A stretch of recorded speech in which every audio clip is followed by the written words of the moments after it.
everybody, and welcome back to our channel. It's me, Ezra, and I just wanted to hop on and make like a personal vlog about my transition and where I'm at. Today, September 26th, 2022, I scheduled a date for my top surgery, which will be December 1st of this year. So in about 2 months, I will have top surgery, and for the record, I've been on testosterone for what are we in 2022? Over 5 years now. So yeah, thanks for tuning in and joining me on this incredible journey. And also, I want to just shout out to my mother-in-law, because it would not be possible without her. So thank you very much. You have forever changed my life, and you don't know how much I appreciate you. Love you. But anywho, enough with the feelies. Thanks to everybody tuning in. I don't know if I already thanked you, but I'm gonna thank you again. So thanks for tuning in and following along, and I look forward to seeing where this journey takes me, and I hope to see you along for the ride. Stay tuned. Bye.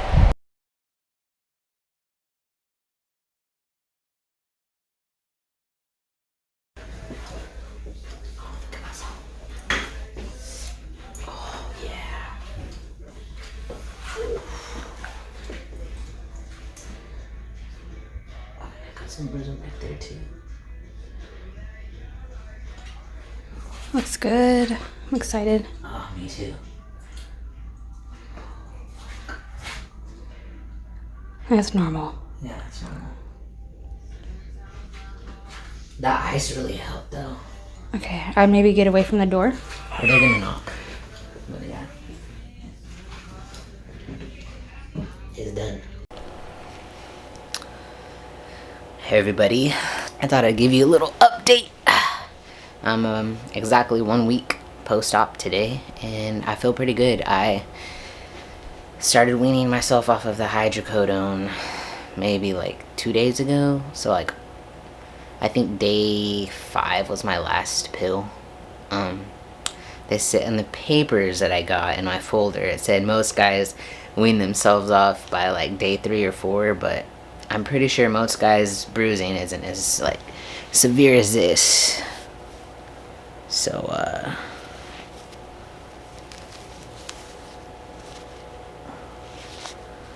yeah. So I don't feel as bad, as guilty taking it an extra day or so. But the surgery went well. It was maybe about 2 hours long, and let me start from the beginning because it was a process. So like, I had to go the day before for a pre-op appointment. I had to get some blood work done, just make sure everything was all good and whatnot. And then he saw my chest, and he was like, that was the first time I saw him because I was an out-of-town patient. And he saw my chest, and he was like, ooh, the left side, this side, looks worse than the right side. And I was like, great. He's like, but we'll be able to get it, and no dog ears. I'll explain what those are later. So I went for my pre-op, and they went over everything. I had to get my prescriptions filled out, and they gave me a muscle relaxer, hydrocodone, antibiotic, and then anti-nausea meds for when I came out of surgery, just in case I was like feeling woozy from the anesthesia. But my anesthesiologist was amazing, phenomenal. Hold on, that's the wife. Alright.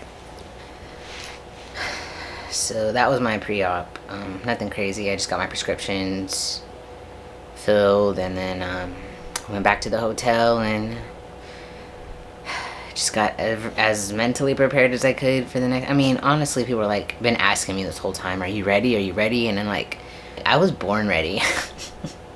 That's kind of what I've been telling people. Like, I was born ready, or my other answer is as ready as I can be, but that's just a mask. Because TBH, I've been ready since I was a child. So the morning of my surgery, oh yeah, I had a shower. They give you this soap. I forgot what it's called, but let me tell you about this soap. That soap was amazing. Like, that's the cleanest I've ever felt in my freaking life. Like, the next morning, I still felt clean, but in the next morning, I had to shower with a soap. again right before surgery. So we got to the place at my time, and it kind of sucked because of the COVID protocols. Like, I was anticipating my wife going back there with me, and Nikki was excited to go back there with me and like help me like put my robe on and put my like get my things together and watch him mark me up, and then like, you know, wait with me while the anesthesiologist did her thing. But she wasn't able to go back because I was bummed, she was bummed, and that's like the fun part, you know, like she didn't get to see them wheel me off into the operating room. I was back there waiting for a while, and they told me I could keep my phone. I'm glad I did, because I would have been bored AF back there waiting, because they left me in like the pre-operating room, I guess is what it is, and like they have a heater under the fitted sheets because it's cold in there, and then you got like your blanket, and then you have to change, you put your gown on, put your hair in the hairnet thingy, and then the nurse came in. The nurse that took me back was an angel.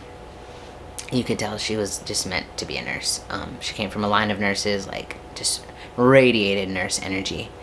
And she came in, took me back, and she was super sweet. Took my weight, my height, and you know, all the basics, my vitals. And then I'm laying down, and I was gonna put my socks on, like, you know, the grippy socks they give you, the happy grippy socks and compression socks. And she's like, lay down, like, relax, I got this. This is my job, just like chill. Which is hard for me to do if you know me. But she was super sweet, and she talked to me the whole time, and she got my IV started, and like, you're not supposed to drink or eat after midnight. Like, you can't even chew gum. And then like, if you brush your teeth, you're not supposed to swallow water, which I don't know who would anyway, but yeah. Then I had to go to the bathroom because I had an IV. After like 5 minutes of having an IV in me, I was like, I know I'm gonna have to pee, and I could feel my bladder, so I was like, I gotta go. So another nurse helped me, and then I don't know, maybe like 30 minutes I was waiting, and then the anesthesiologist came, and let me tell you, she was a character. She had called me the night before, because you get 2 calls the night before your surgery. One from like the nurse that's gonna be, I think, in the operating room, one of the nurses in the operating room, and then the anesthesiologist. And the nurse just kind of goes over everything that was in the paperwork, just to make sure that you're not eating after whatever time, and that you shower with the soap, and you get your prescriptions, and you bring them because you're gonna need them. The anesthesiologist comes in the day of surgery, and this woman, let me tell you, she reminded me so much of Kristen Chenoweth. I don't know if that's how you say her name, but the actress, like real petite, blonde, just bubbly as can be. She was I just remember like her pulling out this huge needle and me thinking like, I really hope that's going in my IV and I'm not getting another hole put in me. And she was just talking to me, and she's like, they make this so hard to get the out of here, like talking about the medicine. It was just funny because she's this real petite little blonde lady. Like, it was just a hoot. Like bright pink lipstick, and trying to get this medicine, the night juice out of the vial for me. And next thing, I guess I didn't even see her really put it into my IV at this point, because the OR nurse was there too, and they were getting like raising my bed so that they could wheel me out and into the operating room. And so I didn't know I was drugged, and when they're wheeling me down the hall, it hit me. I was like, whoa, I guess I've been drugged. I didn't even see her do it, but I guess I've been drugged. And then I get into the operating room, and it is cold in there. Like, I know it has to be super cold in there, but it was like 60 degrees in there.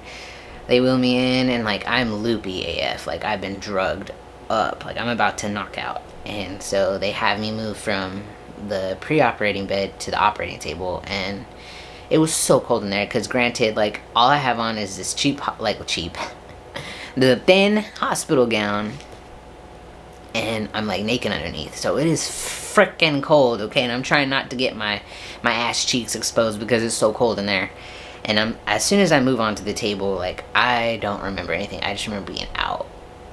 But it was so cold in there, and I was wheeled in with the blanket, and I had a heater on before then, so like, it was cold. Like, you could see your breath cold in there, and the nurses were all like, yeah, it's chilly in here. They're all in jackets and like pants. And anyways, apparently she had told me to remember a color, the anesthesiologist. She was wheeling me back from the operating room down the hall back to the recovery room, and my eyes were still rolling. She said, "Do you remember the color I told you to remember?" And I just mumbled blue. Because, one, that's my favorite color, and two, it was just like a lucky guess, if you believe in that. If you don't. I said blue because when it comes to, like, the clairs, like, the psychic gifts, that's one of mine, like, claircognizance. I just know things, and whenever, I don't know if you've played those intuition games, like, on TikTok and stuff, like, what stone is in my hand, what color is the stone, or what card is in my hand, and I'd, like, ace those things. But whenever I get that information, I see it in my head, like, the word, like, and the color. So whenever she asked me, all I could see, like, right here was blue, the word blue, and then, like, the color blue.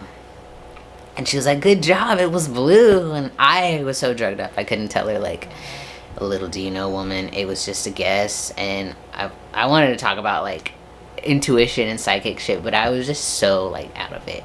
So then I'm back asleep, and then I wake up, and I'm in the recovery room, and there's a different nurse. She was a lot younger. She was sweet, too. And then, like, maybe a minute later, Nicole, my wife, comes around the corner, and I wanted to start crying because I was like, oh. I wanted to hug her, and I was just so happy, and she was so happy, and I was just still drugged up, and I was like, oh my god, it's an angel. And I had to wait a little bit till I came to, and then Nicole helped me get dressed, and then the nurse gave me my papers and stuff, and apparently she was gonna put me in the car, but apparently I put myself in the car. I vaguely remember that. I went to the hotel and I just chilled, and then, yeah, my stepmom came, and my sister, well, I don't know, I guess my stepsister, yeah, stepsister, but she's my sister, and my mom. I'm just gonna call her my mom. My mom and my sister came, and they spoiled me and Nikki, brought us some stuff, and we caught up. It was nice. So that's where we're gonna go stay and head out to today. So yeah, surgery went well. Oh yeah, I had to go back the next day for a post-op appointment, and that was like 2 seconds long. He literally came in, looked at me, and was like, "You got any questions?" "Nope." "Okay, see you in a week." And that was pretty much it.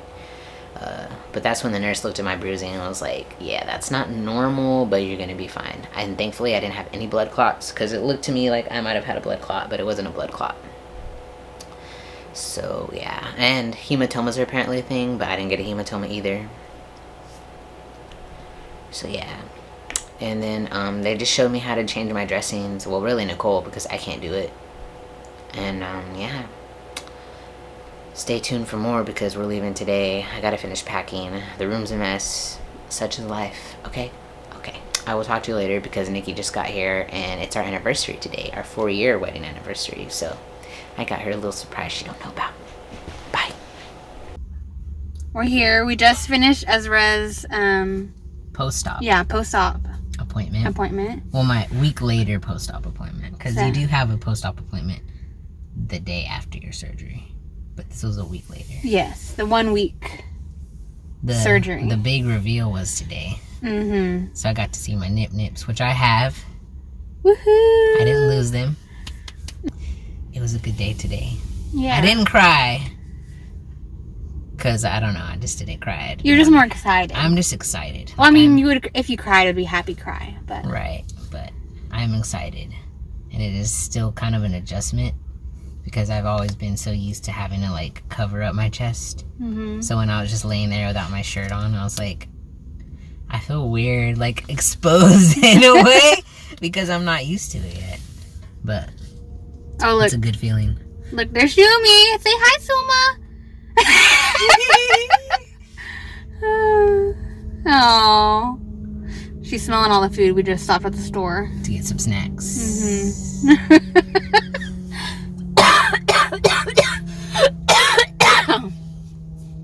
We can cut that out. Yeah. To give you I wanted to ask you a question. Okay, ask me a question. So how does it feel now, like, seeing yourself and, like, I guess being free? Like, to just, like, take your shirt off or, you know what I mean? How did that feel?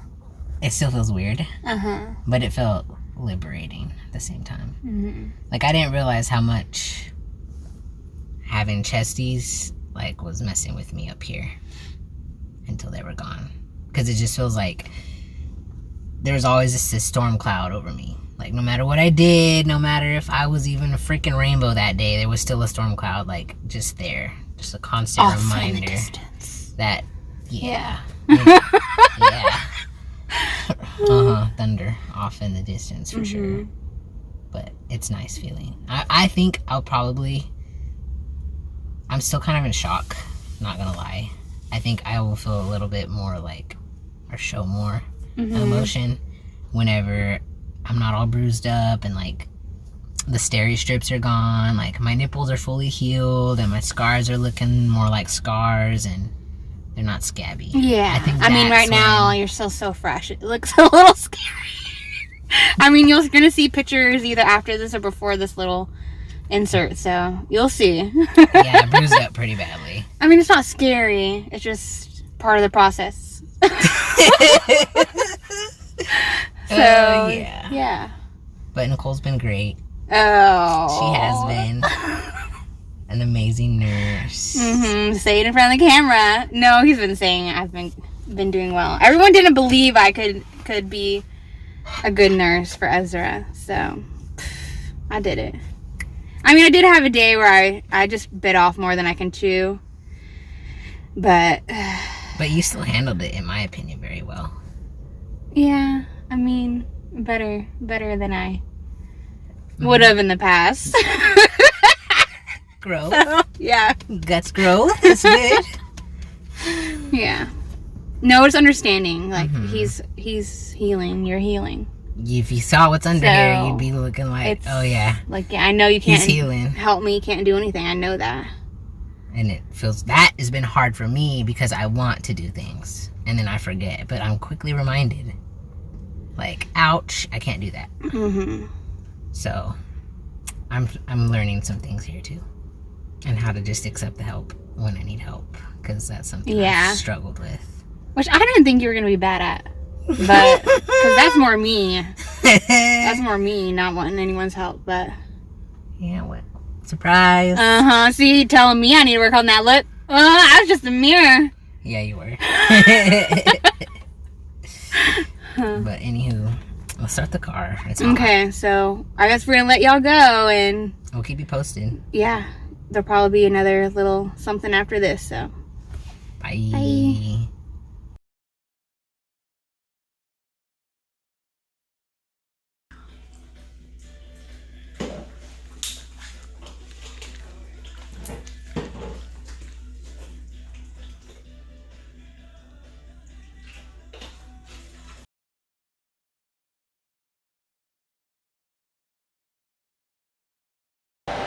Dun dun dun dun dun dun dun dun dun dun dun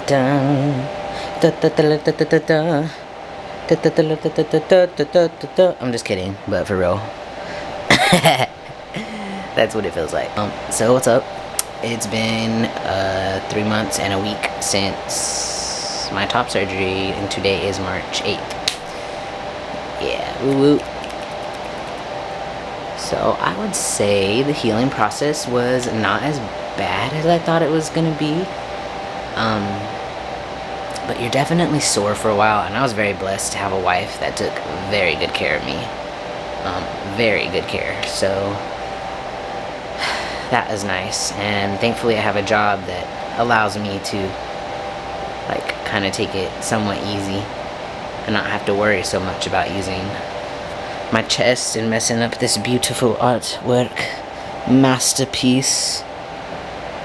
Yeah, it's been nice. I will say it's been an adjustment for sure, because I was telling my wife, hold on, I need to move the fan because it's hot. Hold on. it's like, it's weird. It's harder for me now to regulate my body temperature because I was so used to having like insulation there. I had my surgery on December 1st, so let me see. Okay, whoa. Alright. Better? Yes. Hold up. When I tell you that I have recorded this video at least 5 times, I'm not joking. I wish I was lying, but I'm not. So let's hope I can remember everything. For starters, thank you all for your support and your prayers and your good vibes and your well wishes and healing energy. And for all you people who supported my top surgery sale, I have not forgotten about you. I still plan on doing a giveaway at some point. So if you bought something from me, your name will definitely be entered in there. There's just been a lot going on since then, so I haven't really had the time to put together anything, and I haven't wrapped anything new, so I don't have really much to give away. But I digress. I just want to say thank you for all of the support, the love, and overall just good energy from y'all. I know I'm not the only one who appreciates it. I know Nikki does as well, so thank you. And on that note, without further ado, let me get into the little update. It's been 3 months and 11 days since my top surgery, so here's what my chest looks like. There we go, it's better. The scar went back so far on my left because I had more breast tissue on my left side than my right. Whenever you bind your chest, you push your breast tissue down and like up into your armpits. So I had a lot of breast tissue like in here and over here, like up in here. So they went in and lipoed all that. And because they did all that, like I'm still tingly in those places, like in my armpit areas and near my armpit area and like around my back. So I have an itch. That's Nikki. I don't know if she knows, but I'm probably gonna leave that in here. But I have itches that I can't itch. I can feel the itch, but I can't itch the itch. If that makes sense. Like it's numb, but if I scratch it, then it hurts like a bruise, and it hurts, but it's numb at the same time and tingly. So it's just like, what? And it makes no sense. What I've been using on my scars is this right here. There we go. Maybe, I don't know. Yes, cool. When I'm not using that, I have to use this scar tape. Your best friend, I promise. It was either that or gel, and I didn't want to pay for the gel because it seemed a little expensive, and I felt like I'd been going through like, I don't know, 3 bottles already, maybe 4, and for what I get with the salve, I get way more, and I get more bang for my buck. It lasts longer, it feels better. It's my neighbors. Hold on. I feel great. I feel like I can work out, like actually get into it, and I still have some tightness. Like my skin just feels tight. Like I can't, I'm out of skin in a way. Like there's not enough skin for me to reach a certain way, but that's temporary. I'm gaining more range of motion as each day passes, and the more I stretch and work out. Soreness wise, I'm good. Like I still kind of get sore like around my back and my rib area, but that's just to be expected from the lipo, because like I said before, I was a 38D prior to top surgery, so it was a lot of squish, a lot of like with the lipo needle too. That was the most uncomfortable part of the recovery process, was everywhere I'd been lipoed. So yeah, ice packs, my best friend, I highly recommend. And I'm supposed to massage my chest too, I didn't know. So that's what I've been doing with the salve. Like I will massage my actual chest, and you're supposed to kind of like just massage it gently throughout the healing process, and then make sure you stay on top of your showers for sure. And like even if you're not showering, like rinsing, like you got to make sure you rinse and you keep them clean and hydrated, because you don't want them to dry out. Yeah, and I made a boo-boo on mine. Like I didn't realize that I had an itch. Like they itch so badly when they're healing, okay? and I was itching in my sleep, and I thought I was itching a scab, and it was really my nipple. So yeah, it's doing a lot better now. It's actually like back on my skin. So I kind of fudged up there. But that was on me. So yeah, I could not be happier with my results.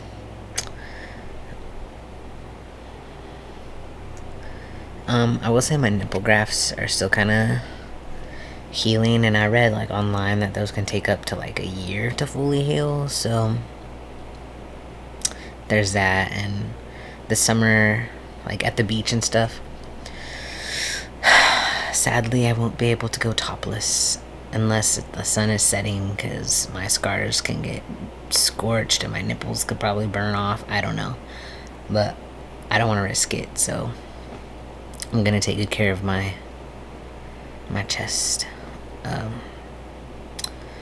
So a lot of guys kind of just recommend that you tape your scars if you're gonna go to the beach or something. You want to swim without a shirt, but it's my nipples that I'm more concerned about. I mean, my scars, yes, but my nipples as well, because it's kind of like, I mean, it's a skin graft, you know.